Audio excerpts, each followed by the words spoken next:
First alert right now, a winter storm is slamming western Washington. Both the mountains and lowlands are being hit, and the storm has now turned deadly. One person has died after a tree fell on a car in Monroe. This happened on Florence Acres Road near Old Owen Road about 8:30 this evening. We have a crew at the scene. We'll check in with them in about 60 seconds. In Carnation, one person is trapped after a tree fell onto a camper. That happened on Lake Joy Road Northeast. Eastside Fire and Rescue says trees and power lines are blocking access there and complicating that rescue effort. We'll keep you posted as we get more information there. We are seeing power outages across our area right now. Puget Sound Energy is reporting about 56,000 customers without power. Another 5,800 Seattle City Light customers don't have power either. Power lines are down in Everett right now. Live look over that city. East Mukilteo Boulevard is closed near Pigeon Creek Road. Down power line is blocking the road there. Trees in that area are also down. Now this storm is also slamming the mountains, of course. The Cascades are under a blizzard warning with the potential for up to 3 feet of snow. That's good news for our struggling snowpack, not so good news for drivers. Look at the mess up on Snoqualmie Pass there. I-90 has closed and reopened several times today as WashDOT crews fight to keep the roads clear as possible. WashDOT is planning avalanche control on Stevens Pass tomorrow morning. That's going to start in just a few hours, right at 4 a.m. All traffic in both directions will be stopped while that happens. WashDOT did not say how long that could take. Travel is not advised, but if you have to head up to the passes, here's a look at the conditions right now. Chains required on Stevens Pass. Traction tires required on White Pass. They're advised on Blewett and Snoqualmie passes. We have team coverage for you tonight. Bridget Chavez and Madeline Carter are tracking the impact on the ground, but we're going to begin with Perella Lewis, who's going to walk us through a timeline for this storm. Yeah, it's been kind of interesting because, you know, if you're at the passes and you're kind of on the ground where our reporters are, the winds are not too bad. Those gusts have been 40, 45 miles per hour. You get up in elevation and boy, does that change. Let's take a look at our current winds. I will say our strongest wind gust in Seattle and Everett today was closer to 50 miles per hour. We had 50 and 60 mile per hour wind gust on the coast earlier today. This is where these gusts are right now. So this is still strong enough to take down some trees, to take down some power lines as our soils are so saturated.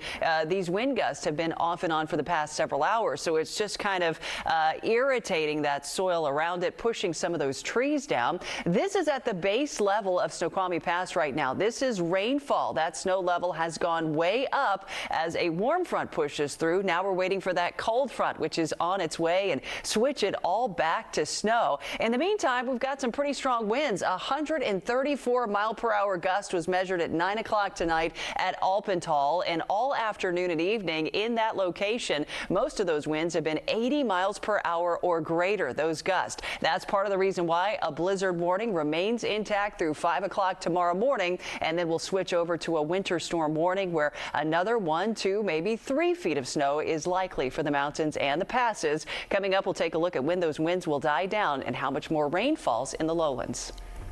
We mentioned one person was killed after a tree fell on their car. King 5's Bridget Chavez is in Monroe right now with the latest on that. We're out here in Monroe, just off Highway 2, where officials tell us that one person is dead after a large tree fell on their car. That car is down the road there. Now, Snohomish County deputies are here on scene. They're waiting for detectives to get here. They also tell us that there are power lines that are down over there, in addition to that large tree that came crashing down on top of that car. Again, we've been told that one person has died because of this. The winds out here have just been howling throughout the night. We've seen lightning, very strong gusts just coming up to this area here in Snohomish County tonight. Now, again, we've just been seeing lightning, a lot of wind, and deputies are telling people just not to be out if you don't have to drive, because we've seen debris, branches, and even earlier we saw another tree down in the road up here in this area. Reporting in Monroe, Bridget Chavez, King 5 News. And the mountains are seeing heavy snow and strong winds. Team coverage continues now with Madeline Carter with a look at the conditions up at Snoqualmie Pass. We are several hours into this blizzard warning, and all I've seen so far is nonstop rain. It is coming down heavily right now. The wind has just picked up significantly, and still these conditions, they did not stop families from making the journey to Snoqualmie Pass. Well, I just like snow, so anytime we get a chance, we just come up here and we just have fun. Snow was on the ground, but this Not what Alex Gergen was expecting. I wasn't aware of the rain. Heavy rain at the start of a blizzard warning in Snoqualmie Pass. Conditions were slick at the summit Wednesday, and Alex's big truck came in handy for a stranded driver. Just trying to pull this guy. He got stuck with his semi-truck, and I decided to give it a shot since I have a very big rig over here. He hooked up a chain to the semi, and voila. It was a success, I guess. On our rainy drive up I-90 from Seattle, semi after semi sat parked on the shoulder. Oversized loads not allowed over Snoqualmie Pass. Then, about 10 miles from the summit, a sudden standstill. The interstate crawling for miles, signs warning slush in places. But road conditions really started to shift when we took the Snoqualmie Pass exit. The roads up here are a lot worse. WashDOT had the plows out, working to clear slush-covered streets. It was so thick, you were almost better off getting out of the car and walking. And if you're going to be out in it, you might as well make the most of it. Yes, sir. This was a family from Kent's strategy. I grab a snowball and then somebody else tries to throw it at me. I duck down and I throw it at them. For 9-year-old Sophia Damon, Yeah. it was a day to experience Snoqualmie Pass. Even if she didn't get the snowflakes everyone expected. I've never been in a blizzard before. Oh, to be a kid again and to find joy in these blizzard-like conditions. It took us 20 to 30 minutes longer than it usually would to get up here to Snoqualmie Pass, and your best bet is to not drive over the passes if you don't have to. It could get very dangerous. This rain could change to snow at any minute, as this blizzard warning is in effect until 5 a.m. Thursday morning. I'm in Snoqualmie Pass. Madeline Carter, King 5 News. Lots still developing tonight. You can scan that QR code on your screen for live weather coverage as that storm moves through western Washington. You can find your extended forecast and new video from our crews spread across western Washington. That app, by the way, free to download on your TV and your phone. The Skycomish School District is reeling tonight after a teacher was arrested and charged with raping a student. School has been closed all week as parents now demand answers. Community members were supposed to gather for a meeting tonight, but it was canceled when the wind knocked out power. King 5's Bridget Chavez reports that some parents and students had a lot to say. The allegations are shaking this small mountain community. Betrayed, heartbroken, everyone's destroyed. Actually, prosecutors say the relationship between 62-year-old Daniel Bubar and a student started when she was in 7th grade and continued until recently. Rage, shock, pretty big emotion. Investigators arrested Bubar at the school last Friday. Court documents say he told deputies, "Put me in jail, please," where he remains Wednesday. We are doing everything we can to get to the bottom with the investigation, to move forward, so that something like this never ever happens again. The district says it didn't know about the investigation before the arrest. I was devastated. It's horrible. It's the worst possible situation. As a mother, as a parent, it's just beyond comprehension that someone can do such a thing to anyone, especially a child. The Skycomish School Board Director shared this message for the victim and her family. Our hearts go out to you, and we're so sorry. So no one should ever have to go through something like that. School has been closed all week to give students, staff, and families time to process what happened. I'm sorry to that girl who had to figure it out the hard way. Parents calling for accountability. I'm one of the parents that calling for the superintendent to either step down or be terminated. When school reopens next week, a King County deputy will be on campus. Too little, too late. Issues have been brought up in the past of asking for this, asking by parents of putting in security cameras. In Skycomish, Bridget Chavez, King 5 News. Well, the so-called millionaire's tax is heading to the governor's desk. It passed out of the Washington State Senate tonight. Gross Substitute Senate Bill 6346 is amended by the House is declared passed. The title of the bill will be the title of the act.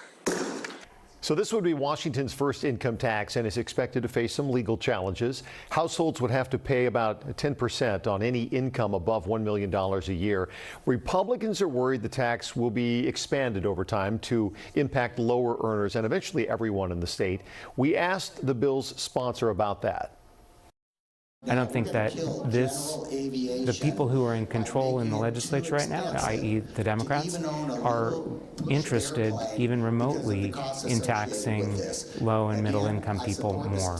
We're trying to figure out how to change the direction of the state to have people who can afford to pay more shoulder a greater share of the burden of running the state. Last week, Governor Ferguson said he would sign the bill after lawmakers added more tax breaks for small businesses and low-income residents. Republicans say they'll keep fighting either in court or at the ballot box. The Washington State Sheriff's Association is asking Governor Ferguson to partially veto a piece of legislation heading to his desk. Senate Bill 5974 would set new requirements for those running for sheriff. The Sheriff's Association is asking the governor to veto a part of the bill that allows law enforcement leaders to be removed from office by a state board rather than through voters. The Sheriff's Association says the bill strips the authority from the voters, which creates an imbalance of power. Supporters say it holds law enforcement to a higher standard. Governor Ferguson already signed more than a dozen new bills into law today. You can text the word laws to 206-448-4545. We'll send you a link so you can read all about them. New concerns tonight about the upcoming FIFA World Cup matches in Seattle. Iran's sports minister says the country's soccer team will not compete because of the war. Iran was scheduled to play Egypt in Seattle on June 26th. This corrupt government has assassinated our leader. We do not have the conditions to be present at the World Cup anyway. The FIFA president posted on Instagram saying that he spoke with President Trump, who, quote, reiterated that the Iranian team is, of course, welcome to compete in the tournament in the United States, end quote. We spoke with the founder of the nonprofit Voice of Iran, based in Washington, who opposes the regime and says the team shouldn't compete. They are not representing Iranian, and although we love soccer, we will sacrifice anything for our country. They're not representing us. We don't want them to be here. They shouldn't have any place in FIFA. The Seattle World Cup Organizing Committee told us it has not received any indication from FIFA of any match schedule changes yet, and its work continues uninterrupted. We also reached out to FIFA but have not heard back yet.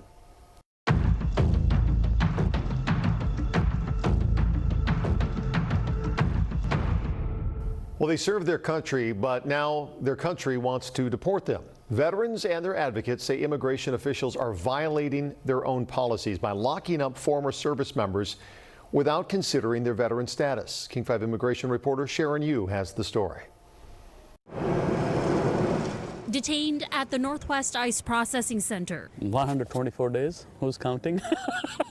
Zahid Chaudhry laughs about it now. The Lacey U.S. Army veteran, originally from Pakistan, says he thought his service would prevent him from ending up in immigration detention. Shocking, surprise, painful, that it's a sacred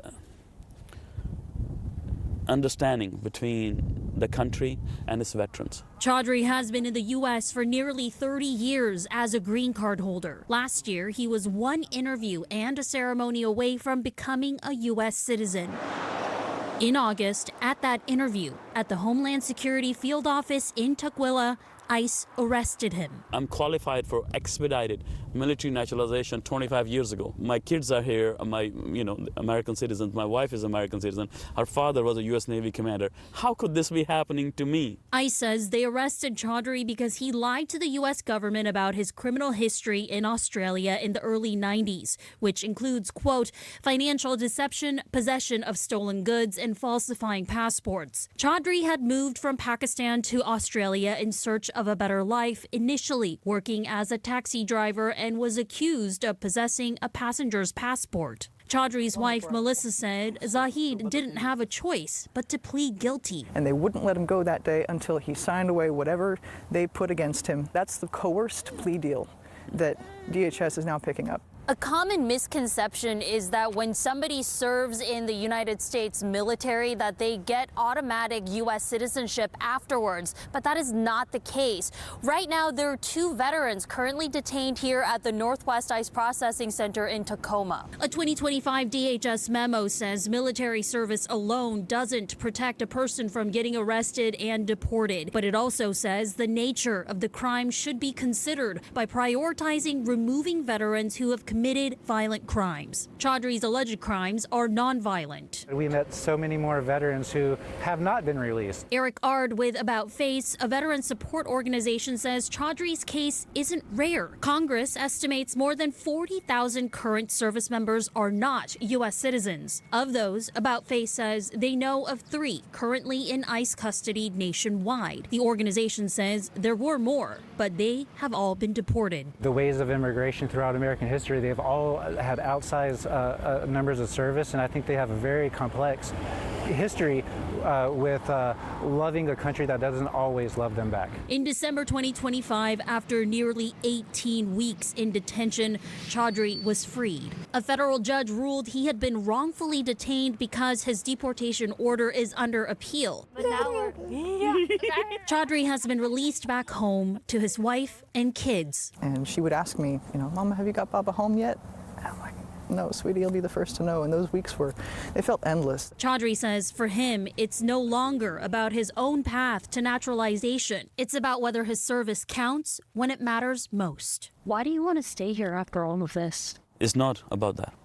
It's about defending the U.S. Constitution. That if I don't stand up, the people who come after me, they will have no constitutional rights, whether they have served or not served. Well, the mountain passes are getting primarily rain right now, but boy, is that going to change. Wait to see how much more snow will fall and when the strongest winds will come. It's all coming up when we come back.